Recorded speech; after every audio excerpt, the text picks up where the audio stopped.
now we don't even have a bin for the shop. We take all the rubbish from the shop home, and between our home and the shop, we still only half fill our bin.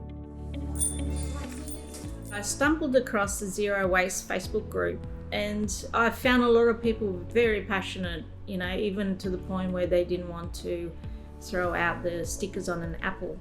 And they were questioning, how do I deal with that? So that's actually inspired me to be more mindful of what I'm consuming or how I'm buying things. So I started doing more local shopping, going to a market to buy fruit and veggies, going to butchers to buy meat.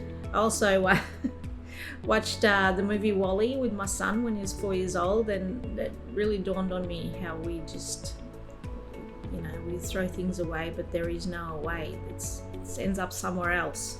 We're just relocating our rubbish. Probably about 3 years ago, we were just at a local shopping centre and we saw a shop like this, and we both fell in love with it. We thought, what a fantastic idea. We went to Noumea and we noticed all the rubbish that was around, and we thought, that's terrible. There was so much plastic everywhere.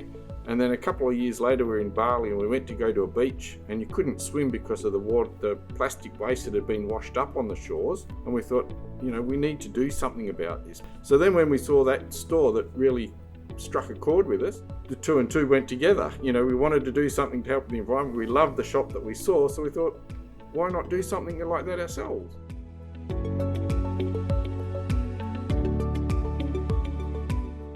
It's always been in the back of my mind. I'm talking to friends, I'd love to have a shop like this. And then I just made the call. Like, sometimes it's just making that call, not procrastinating, just following your passion, I suppose. And that was mine. When people come in and use their own jars, first of all, they have to weigh them, fill it up, and then at the end, we deduct the weight of the jar from the total amount. 870 grams minus 332, which is the weight of the jar, and it's 538 grams, after which you get charged for the registered contents. So people just go home and then they put the jar in the pantry, and that's it. You don't have to unpack anything, don't have to deal with rubbish. So that's a big advantage of it. In our past businesses, it was very fast-paced, so you'd recognise faces, but you didn't get a chance to talk to them. It'd be, hi, what do you want? Thank you, bye. Here, people come in, they chat, they tell us recipes, or they ask for ideas, and it's a sense of community. People swap, and we've noticed customers actually engage in each other. I'll be talking to one customer, and another customer will come in and join in the conversation in a good way, and either add something or get something out of the conversation, and it's really good to see. And people bump into each other here, and it's just really, it's a fun place. I really enjoy that we get to know our customers.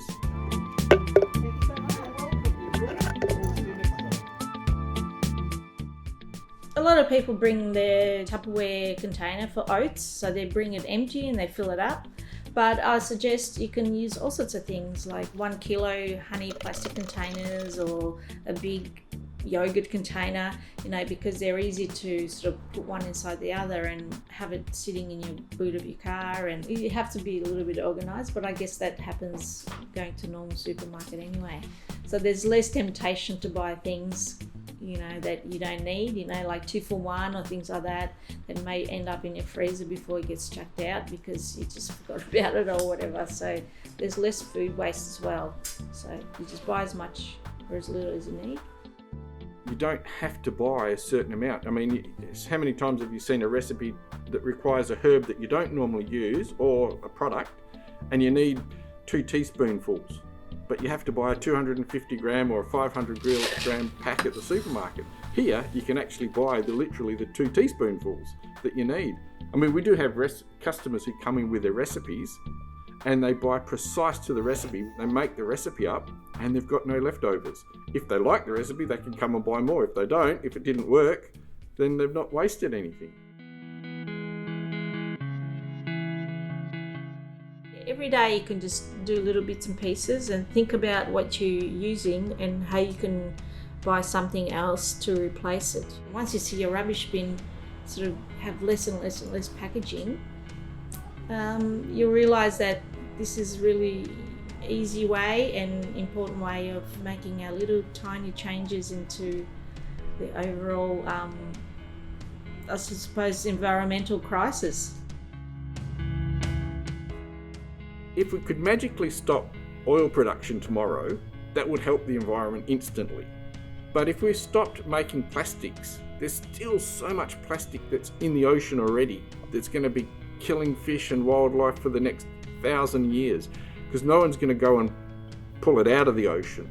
So, we really need to get on top of this as quickly as possible. What's going into the oceans is terrible, and we really need the oceans. They're the heartbeat of the world. And if anything of this virus, it's shown how fragile our world is.